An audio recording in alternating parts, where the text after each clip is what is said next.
Breaking అందుతోంది. కామారెడ్డి యెల్లాపూర్ తండాలో వరద బీభత్సం కొనసాగుతోంది. గత 2 రోజులుగా కురిసిన వర్షాలతో కామారెడ్డి జిల్లాలోని యెల్లాపూర్ తండాలో వరద విలయ తాండవం చేస్తుందని చెప్పాలి. ఎక్కడ చూసినా వరద నీరే కనిపిస్తోంది. జనజీవనం పూర్తిగా స్తంభించిపోయింది. ప్రస్తుతం అవే దృశ్యాలు మీరు బిగ్ టీవీ స్క్రీన్ మీద చూస్తూ ఉన్నారు. భారీగా అక్కడ గంగమ్మ వాగు ప్రవహిస్తోంది. సహాయం కోసం ఇప్పటికీ కూడా చాలా మంది తండావాసులు ఎదురు చూస్తున్నట్టుగా మనకు సమాచారం అందుతోంది. ప్రస్తుతం అవే విజువల్స్, యెల్లాపూర్ తండాకు సంబంధించిన విజువల్స్ మీరు చూస్తూ ఉన్నారు. మొత్తం ఫస్ట్ ఫ్లోర్ అంటే దాదాపుగా మొత్తం తండా అంతా కూడా మునిగిపోయింది నిన్న కురిసిన భారీ వర్షానికి. ఇప్పుడు కాస్త చూడొచ్చు మనం విజువల్స్లో, ఏరియల్ విజువల్స్ అవన్నీ కూడా మొత్తం పైకప్పు దాకా నీళ్ళు వచ్చేసాయి. ఫస్ట్ ఫ్లోర్ అంతా కూడా మునిగిపోయి ఫస్ట్ ఫ్లోర్ దాటి వచ్చేసాయి నీళ్లు. నిన్నంతా కూడా వరద ప్రవాహానికి పైన గేట్లు ఓపెన్ చేశారు. చెరువుల కట్లు తెగిపోయాయి. దీంతో తండా అంతా జల దిగ్బంధంలో చిక్కుకుపోయింది. నిన్నటి దృశ్యాలు నిజంగా భయంకరంగా కనిపిస్తూ ఉన్నాయి. ఇవాళ కాస్త వర్షం తగ్గింది, కానీ వరద మాత్రం ఏమాత్రం తగ్గలేదు. వరద ప్రవాహం ఇంకా అలాగే కొనసాగుతోంది. ఇప్పటికీ కూడా ఎల్లో అలర్ట్స్ అక్కడ జారీ చేస్తున్నారు. యెల్లాపూర్ తండాలో ప్రస్తుతం ఎలాంటి పరిస్థితి ఉంది ప్రత్యక్షంగా తెలియచేయడానికి మా ప్రతినిధి సాగర్ అక్కడ ఉన్నారు. మనకు గ్రౌండ్ రియాలిటీ ఏంటి, అసలు ప్రస్తుతం ఆ తండా ప్రజలు ఏమనుకుంటున్నారు అన్నది మనకు డీటెయిల్స్ అందిస్తారు. సాగర్, మీరు చెప్పండి, అసలు అక్కడికి వెళ్ళడానికి మీరు ఎంత ఇబ్బంది పడ్డారు, ప్రస్తుతం అక్కడ ఉన్న సిచ్యువేషన్ ఏంటి ఒకసారి చెప్పండి. యశమతి, 2 రోజులుగా కురుస్తున్న భారీ వర్షాలకు మెదక్, కామారెడ్డి జిల్లాలు పూర్తిగా అతలాకుతలమైపోయిన పరిస్థితి. మనం ఉదయం బయలుదేరితే ఇక్కడికి రావడానికి మధ్యాహ్నమైన పరిస్థితి. దాదాపు గంగమ్మ వాగు ఉధృతంగా ప్రవహిస్తుంది.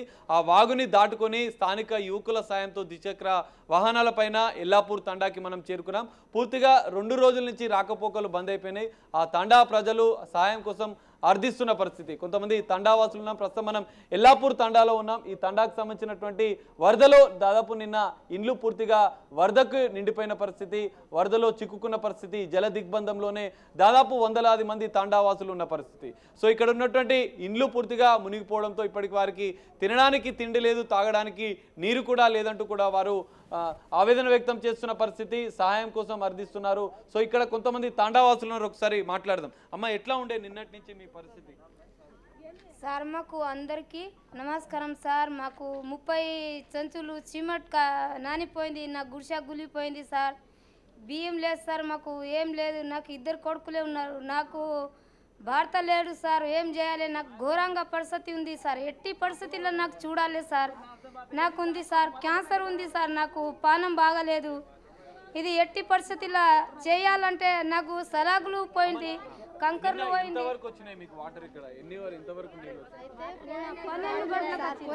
పోయానికి తాగులేవు, అటు పోయానికి తాగు బాగా వచ్చింది. మొత్తం మునిగింది సార్, మునిగింది. ఆ తర్వాత ఎట్లా జ్వరనో ఎట్లా వెళ్ళానో ఎట్లా నుంచి తెలియదు సార్. అసలు పరిస్థితి ఘోరమైంది సార్. మాకు అసలు వెళ్ళాలి మనసులో లోపటానే ఉండిపోయారు సార్. ఇట్లా ఉన్నారు పరిస్థితి. అంటే ఘోరం. మాకు ఏం అర్థం లేదు సార్. తిన్న తిండి లేవు, తాగిన నీళ్ళు లేవు. అసలు ఎట్లా చేసుకొని బతకాలేమో, ఇప్పుడు పిల్లలకు ఎట్లా పెట్టాలో మాకు తెలియదు సార్. ఇట్లా అంటే ఉండి పరిస్థితి. బియ్యం పిల్లలు అందరూ పండుకున్నారు. మొత్తం ఘోరం అయిపోయింది సార్. ఏం చేయాలనో ఎట్లా ఎత్తుకోవాలనో ఏమో అర్థమవుతుంది సార్. ఇట్లా మస్తు ఇబ్బంది ఉంది సార్. మాకు ఏం ఏళ్ళకి చెప్పుకోవాలి సార్. మా బాధ ఎవరు చేసుకోవాలి చెప్పుండ్రి. అసలు ఏం తిని పట్టుకోవాలి మేము. ఇట్లా ఉంది సార్. 2 రోజుల నుంచి అసలు ఘోరం అంటే ఘోరం ఉంది సార్. ఎంత ఘోరం ఉంది. ఒక్కసారి ఇంట్లో పోయి చూడండి సార్. ఎట్లా ఉంది చెప్పని నోరే లేదు. ఇంట్లో పోయి చూసుకోండి, వీడియో చూసుకోండి మీరు. ఇంతే సార్.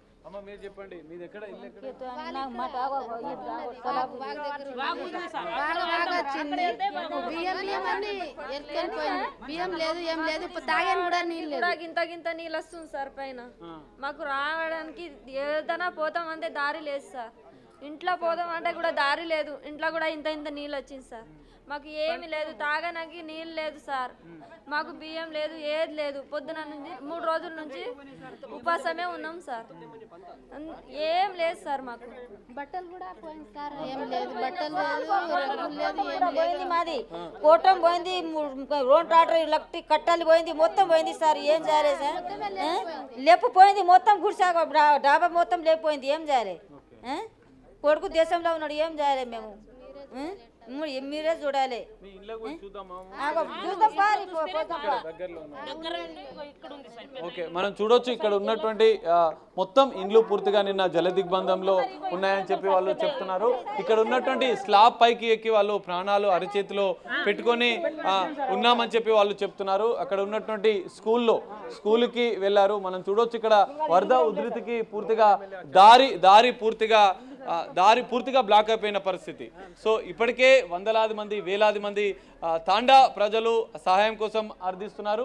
ఇక్కడ అనేక మంది గ్రామ ప్రజలు ఇక్కడ తాండాకు సంబంధించినటువంటి ప్రజలు నిన్నటి నుంచి తిండి లేక నీరు లేక అలమటిస్తున్నామని చెప్పి వాళ్ళు వేడుకుంటున్న పరిస్థితి. ఇప్పటికే కొంతమంది అధికారులు ఇక్కడికి చేరుకుంటున్నారు. ఇక్కడ ఉన్నటువంటి వారికి ఎలాంటి సహాయం చేయాలన్న అంశాలపైన కూడా ఇప్పటికే వాళ్ళు చూస్తున్న పరిస్థితి మనం ఇప్పటికే చూడొచ్చు. బ్రదర్, ఎట్లా ఉండే నిన్నటి నుంచి మీ తాండా పరిస్థితి? చాలా ఘోరంగా, చాలా మంచిగా ఉండే. కానీ ఈ రైన్ 2 days నుంచి చిన్నప్పటి నుంచి చాలా తీవ్రంగా రోడ్ కానీ మాకు ఫుడ్స్ కానీ ఈ పంట పొలాలు కానీ ఇవన్నీ మొత్తం చాలా ప్రాబ్లం అవ్వడం జరిగింది సార్.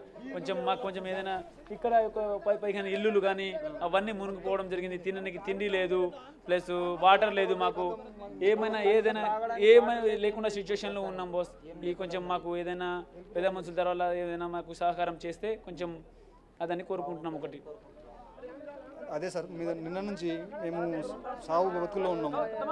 మాది ఏం లేదు, మాకు పొలాలు మొత్తం పోయినాయి.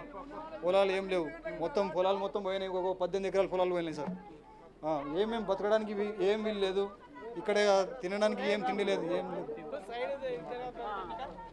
సో చూడొచ్చు ఇప్పటికే సహాయక చర్యల కోసం పోలీసులు ఇప్పటికే చేరుకుంటున్నారు ఈ తండాలోకి. కొద్దిసేపటి క్రితమే వరద ఉధృతి తగ్గిన పరిస్థితి నేపథ్యంలో పోలీసులు చేరుకున్నారు, సహాయక చర్యలు చేపడుతున్నారు. గ్రామస్తులకు సంబంధించినటువంటి ఎంతవరకు దెబ్బతిన్నాయి, ఎన్ని కుటుంబాలు దెబ్బతిన్నాయి, ఇండ్లకు పూర్తిగా నీళ్లు వచ్చినట్లుగా కూడా చెప్తున్నారు. ఇండ్లు పూర్తిగా జలమయం అయిపోయిన పరిస్థితి.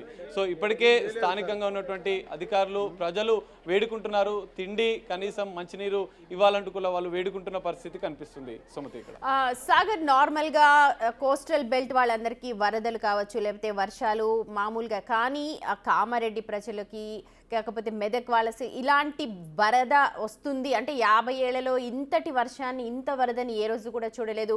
ప్రస్తుతం పంట పొలాలన్నీ సమృద్ధిగా ఉన్నాయి, అవన్నీ కూడా నష్టపోయాయని చెప్పి ఇప్పుడు మీతో వాళ్ళు చెప్తూ ఉన్నారు. సో అసలు ఇంతటి భయంకరమైన పరిస్థితిని ఎన్నడూ కూడా చూడలేదు అని చెప్పి నిన్న మనం కూడా విజువల్స్ ద్వారానే తెలుసుకుందాం.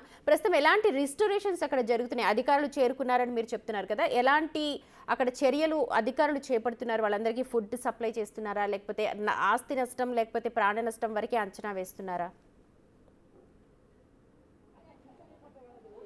ఎస్, మనం చూడొచ్చు సుమతి, ఇప్పటికే దాదాపు 100 మంది గ్రామస్తులు సహాయం కోసం రోడ్ల మీదకి వచ్చారు. సో ఇప్పటికే మనం స్థానికంగా ఉండే స్థానిక ఎమ్మెల్యే కూడా సంఘటనా స్థలానికి చేరుకొని సహాయక చర్యలకు వాళ్ళు వెళ్తున్న పరిస్థితి. స్థానికులు ఒకసారి మనం మాట్లాడే ప్రయత్నం చేద్దాం. ఇప్పటికే వారికి ఇవ్వాల్సినటువంటి సాయం కోసం స్థానికంగా ఉండే ఎమ్మెల్యే ఉన్నారు, ఒకసారి మనం మాట్లాడదాం. సార్ చెప్పండి, ఎట్లాంటి పరిస్థితులు ఉన్నాయి, మీరు ఎలాంటి సహాయక చర్యలు చెప్పండి. ఇది చాలా కనీవిని చరిత్రలో జరగలేదు. గత 70 సంవత్సరాల నుంచి కూడా తాండాలు ఇక్కడ రావడం జరిగింది. నడిమి తాండాను, ఈ తాండాలో కూడా ఈ మొత్తం బీభత్సం జరిగింది. ఎందుకంటే చుట్టుపక్కల ఉన్న కొండాపూర్ కానీ గుండారం కానీ ఆ చుట్టుపక్కల చెరువులని తిరగడం జరిగింది. రాత్రి ఆ చెరువు నుంచి తిరగడం వల్ల వరద బీభత్సం జరిగింది. నేను నిన్నటి నుంచి సి గారితో, ఉత్తమ్ కుమార్ రెడ్డి ఇరిగేషన్ మినిస్టర్ గారితో కంటిన్యూస్గా మాట్లాడి పోచారం గేట్లు ఎత్తిచ్చేసి మళ్ళీ నిజాం సార్ గేట్ ఎత్తడం వల్ల కొద్దిగా వరద తగ్గింది. అయినా కానీ ఒక 20 నుంచి 30 ఇండ్లు మొత్తం బీభత్సం తయారైపోయింది. ఈరోజు కొన్ని బ్రెడ్ ప్యాకెట్లు కానీ మా కాంగ్రెస్ పార్టీ కార్యకర్తలు అందరూ కలిసి 2 రోజుల నుంచి పనిచేస్తూ ఉన్నారు. మరి వీళ్ళకి భోజన ఏర్పాట్లు కూడా, ఎందుకంటే తినడానికి తిండి కూడా లేదు, మొత్తం టోటల్ డివాస్టేషన్ అయిపోయింది. ఇప్పుడు 4:40కి మన ముఖ్యమంత్రి గారు కామెడీకి వస్తున్నారు, రిక్వెస్ట్ చేయడం జరిగింది. సీతక్క గారు మినిస్టర్ గారితో కూడా మాట్లాడినాను. మినిస్టర్ గారు ఇప్పుడు కామెడీలో ఉన్నారు. 4:30కు రివ్యూ మీటింగ్ ఉంది. ఆ రివ్యూ మీటింగ్కి వెళ్తున్నాను. మ్యాక్సిమం ఎక్కువ శాతం నష్టపోయింది ఎల్ఆర్డి కాన్స్టిట్యున్సీలో. మళ్ళీ రాజంపేటలో ప్రత్యేకంగా ఈ తాండాలన్నీ మునిగిపోయినాయి. చాలా పేదవాళ్ళు, ఇందిరామిళ్ళ గురించి కూడా మేము సిమెంట్ అన్ని ఇచ్చినాం, అన్నీ కూడా నష్టపోయినారు. మరి వాళ్ళందరికీ ఇలా వాషౌట్ అయిపోయింది. కట్టు బట్టలతోని రోడ్డు మీద పడ్డారు. ఇలా తప్పకుండా వీళ్ళందరూ కూడా నష్టపరిహారం చేయించే బాధ్యత గవర్నమెంట్ తీసుకుంటుంది. మరి ఎంఆర్ఓ గారితో, ఎంపీడీ గారితో కూడా మాట్లాడాను. ఇప్పుడు సీఎం గారు అంత రివ్యూ మీటింగ్ ఉంది, అక్కడికి వెళ్ళి తప్పకుండా వీళ్ళకి న్యాయమైన సహచర్యం ఏదైతే ఉందో, వీళ్ళకైతే సిమెంట్ కానీ ఏదైతే నష్టపోయినారో, చాలా మటుకు మేకలు చనిపోయినాయి, కొన్ని బర్రెలు కూడా చనిపోయినాయి, కొన్ని ప్రాంతాల్లో బట్టలు కూడా మొత్తం పోయినాయి. మరి అవన్నిటి కూడా చేపించే బాధ్యత మేము తీసుకుంటాం. ప్రధానంగా ఎందుకు ఇంత వరద వృద్ధికి రావడానికి కారణాలు ఏంటి? దాదాపు ఎన్నో ఏళ్ళుగా కూడా ఇట్లాంటి పరిస్థితులు లేవంటూ చెప్తున్నారు. సో ఇప్పుడు ఎలాంటి చర్యలు తీసుకుంటారు? అయితే ఇప్పుడు ఏమైందంటే గత చరిత్రలో జరగని 499 సెంటీమీటర్ల వర్షము 14 గంటల పడ్డది. 14 గంటల్లో 499 సంవత్సరాలు అంటే 2 నుంచి 3 సంవత్సరాలకు సరిపోయేంత వర్షం ఒకటే రోజు ఒక రాత్రి 11 గంటలకు షారువై పొద్దున వరకు అయిపోయింది. ఈ కట్టలు కూడా పాత కట్టలు కావడం వల్ల కొన్ని ఇప్పుడు కొండాపూర్లో కూడా ఆ కట్టను తీయకపోతే మాత్రం మొత్తం కొండాపూర్ మొత్తం డివాస్టేషన్ అయిపోయింది, ఎంతో ప్రాణ నష్టం జరిగేది.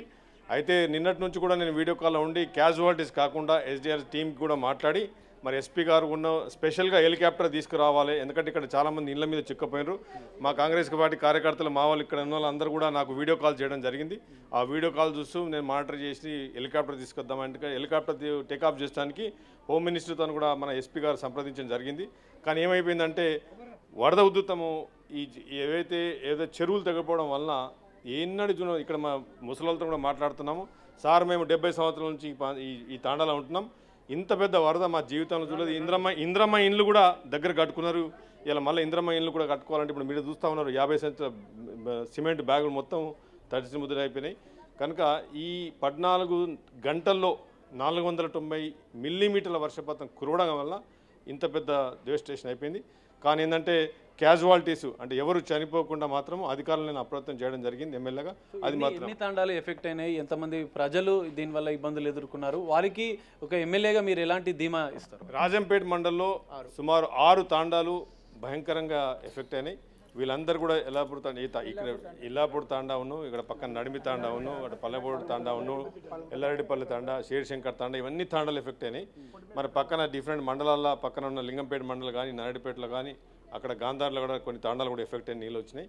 వీళ్ళందరూ కూడా ఇంత పెద్ద ఎత్తున భయంకరంగా వ్యవస్థను ఇంత నాశనం చేసింది. ఎందుకంటే నేచరు మనం ఎక్స్పెక్ట్ చేయలేదు, అయినా కానీ క్యాజువాలిటీస్ లేకుండా చేయడం జరిగింది. వీళ్ళందరికీ కూడా ఇప్పుడు రివ్యూ మీటింగ్లో సీఎం గారితో రివ్యూ మీటింగ్ ఎస్పీ ఆఫీస్ కామెంట్లో ఇప్పుడు ఉంది, అక్కడికి వెళ్తున్నాను.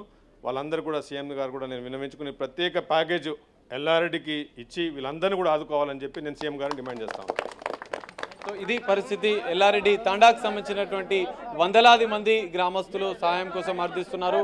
ఇప్పుడు ఉన్నటువంటి పరిస్థితులను సో సహాయం కోసం వారికి కొంత ఫుడ్ డిస్ట్రిబ్యూషన్ కూడా స్థానికంగా ఉన్నటువంటి ఎమ్మెల్యే ఇస్తున్న పరిస్థితి మనం చూడొచ్చు. ఇంకా వారికి అనేక ఇబ్బందులు ఉన్నాయి. ఇళ్లలో పూర్తిగా వరద నీరు చేరింది. సో అనేక ఇబ్బందులు పడుతున్నాం, మాకు ఖచ్చితంగా మాకు ఇండ్లు ఇవ్వాలి, బట్టలు లేవు, తినడానికి తిండి లేదంటూ కూడా వాళ్ళు ఆందోళన వ్యక్తం చేస్తున్నారు. గంగమ్మ వాగు ఉధృతికి ఈ తాండాలని కూడా ఎఫెక్ట్ అయినట్లు కూడా తెలుస్తుంది. దాదాపు 5 తాండాలు పూర్తిగా జలదిగ్బంధంలోనే చిక్కుకున్నాయి. పూర్తిగా 5 తాండాల్లో 5,000 మందికి పైగా నివాసం ఉంటారు. వాళ్ళందరికీ రోడ్డు అనేది ట్రాన్స్పోర్ట్ అనేది లేదు. పూర్తిగా రోడ్లు డ్యామేజ్ అయిపోయినాయి. వరద ఉధృతికి రోడ్డు అంతా తెగిపోయిన పరిస్థితి. సో ఇప్పటికే 5 తాండాల్లో వేలాది మంది ప్రజలు వాళ్ళు అంటే ఫుడ్ కోసం, వాటర్ కోసం అర్థిస్తున్న పరిస్థితి. కొంతమంది స్థానికంగా ఉన్నటువంటి నాయకులు వారికి అరటి పండ్లు, బ్రెడ్ తక్షణం అంటే ఇప్పుడు ఉన్నటువంటి పరిస్థితుల్లో వారికి ఇస్తున్న పరిస్థితి కనిపిస్తుంది. సో ఇంకా మాకు సాయం కావాలంటూ వాళ్ళు వేడుకుంటున్నారు. సో ఇప్పటికైతే ఈ తాండాలో పరిస్థితి అయితే ఇంకా దారుణంగా ఉంది. కనీసం తిండి లేదంటూ కూడా వాళ్ళు ఆవేదన వ్యక్తం చేస్తున్న పరిస్థితి. Right Sagar, thank you for the ground details. అది మా ప్రతినిధి సాగర్ యల్లాపూర్ తండా కామారెడ్డి జిల్లా నుంచి అందిస్తున్న గ్రౌండ్ రియాలిటీ. నిన్న భారీ వర్షానికి కామారెడ్డిలోని యల్లాపూర్ తండా అంతా కూడా నీట మునిగిపోయింది. నిన్నటి విజువల్స్ చూడొచ్చు. ఇవాళ కాస్త తగ్గుముఖం పట్టింది. అందుకే అక్కడ సహాయ కార్యక్రమాలు చేపట్టడానికి స్థానికంగా ఉన్న ఎమ్మెల్యే కూడా అక్కడికి వెళ్లారు. కావాల్సిన ఆహార పదార్థాలను సప్లై చేస్తున్నారు. మా ప్రతినిధి కూడా ఉదయం బయలుదేరారు ఆ ప్రాంతానికి వెళ్ళడానికి. స్థానికుల సహాయంతో 2 వీలర్స్ మీద కూడా హెల్ప్ తీసుకుని ప్రస్తుతం ఆ తండా వరకు అయితే చేరుకున్నారు. ప్రస్తుతం అక్కడ గ్రౌండ్ రియాలిటీని మనకు అందజేస్తూ ఉన్నారు.